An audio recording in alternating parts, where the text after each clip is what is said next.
attendees in South Africa who became very, very popular, especially during the beginning of the Senzo Meyiwa trial, where he was revealing explosives during that particular trial about the case surrounding Senzo Meyiwa. It is also a very, very complicated case. I don't want to talk about it today, but he was invited in one of the platform, the biggest platform in South Africa, that is Mark G Podcast and Chill. And guess what? He has made very, very explosive accusations against the Gauteng Police Commissioner, that is Lieutenant General Elias Mawela. Greetings and welcome on your lovely channel, the Hlonipani Global News. If you're watching us for the very first time, please do remember to press the red or black subscribe button so that next time when we beam live, guess what, you become the very first one to watch us. What is happening, particularly within the SAPS, the South African Police Services?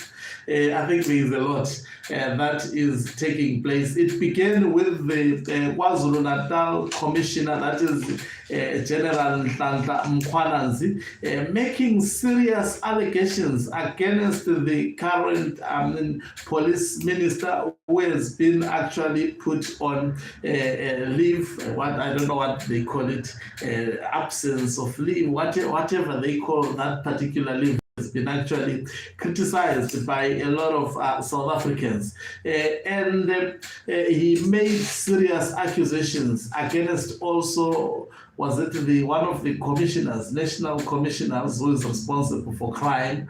And this time around, also there is Advocate Teffo. We know the influence of Advocate Teffo. And the mere fact that this allegation or this accusation is coming from an advocate, not a commoner, someone who understands the consequences of actually lying about an individual or putting such a very, very sensitive and dangerous information, particularly on a platform like the MarkG's platform. Already it has spread it in South Africa. Everyone now knows that the Gauteng Police Commissioner, Lieutenant General Elias Mawela, is distributing the drugs, saying he receives the drugs and actually distributes them across Gauteng. That is a serious allegation. Now, this, if proven true,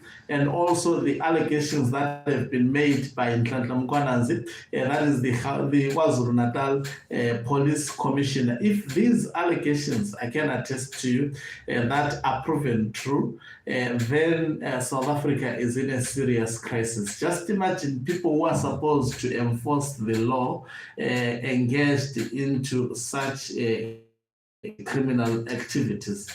Then it means there is absolutely no police service. The government needs to overhaul everything. And what makes it worse is that there is a link between, according to the allegation, there is a linkage between, I'm so very careful when dealing with such very sensitive matters of this magnitude.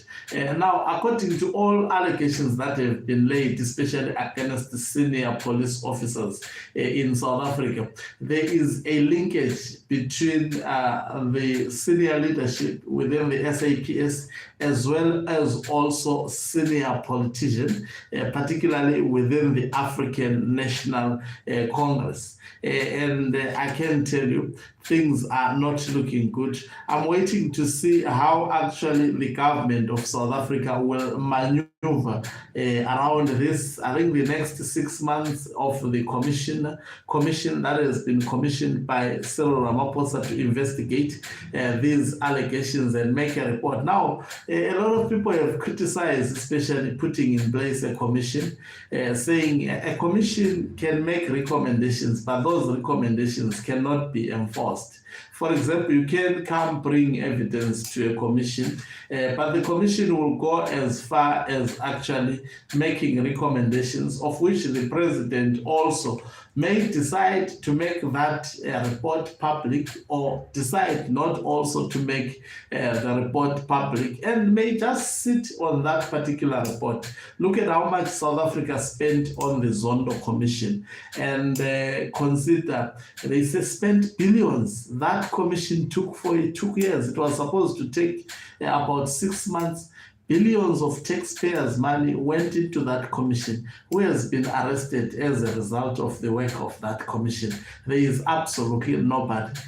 Some people would say Jacob Zuma, but Jacob Zuma was not arrested because of the allegations that were raised in that particular commission. He was arrested, in fact, for not going to testify in that commission. So otherwise, when you look, I see their attempts these days to arrest individuals such as Brian Molefe, but we will watch and see whether such arrest will actually materialize, on whether the judges in South Africa will find whatever was discovered or uncovered by the commission to be of legal force. So it's quite a really, I think, a sad period within the SAPS in South Africa. It will take time for South Africans to even trust the members of the SAPS. If police commissioners, provincial commissioners, as well as some national commissioners are appointed to be actually part of the crime or criminal syndicates that exist in South Africa, I can tell you, it means the country is rotten to the core. Thank you very much for watching us. If you're watching us for the first time, please do remember to press the red or black subscribe button so that next time when we beam live, guess what? You become the very first one to watch us. It will be interesting to hear the views of the subscribers of this channel, as well as those who watch the channel without subscribing. But why do you do so? If you are interested on this content, please do make sure that you press the subscribe button. I'm looking forward to hear especially views of South Africans regarding this matter on this platform. Okanqobe Umhlabane is